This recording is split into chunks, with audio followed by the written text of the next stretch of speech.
உங்களுக்கு ஒரு பல்லு மட்டும் இல்ல, அதை இம்மீடியட்டா நீங்க கட்டிக்கல அப்படின்னா என்னென்ன பிரச்சனை வரும் அப்படின்றது இந்த வீடியோல வாங்க பார்க்கலாம்.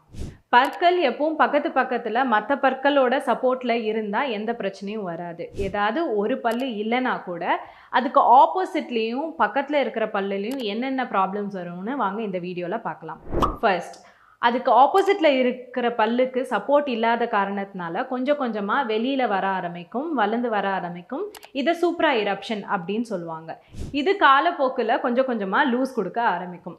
செகண்ட், பக்கத்துல இருக்கிற பற்கள்லாம் சப்போர்ட் இல்லாத காரணத்தினால கொஞ்சம் கொஞ்சமா நகர ஆரம்பிக்கும், சரிய ஆரம்பிக்கும். தேர்ட், இதனால பக்கத்துல இருக்கிற பல்லெல்லாம் டெஃபினட்டா அஃபெக்ட் ஆகும். கொஞ்சம் கொஞ்சமா அதுவும் நகர ஆரம்பிக்கும். அதுக்கு நடுவுல இடைவெளி கிரியேட் ஆக ஆரம்பிக்கும். இந்த இடைவெளினால கொஞ்சம் கொஞ்சமா காலப்போக்கில் உங்களுக்கு அந்த பற்கள்லாமும் லூஸ் கொடுக்க ஆரம்பிச்சிடும்.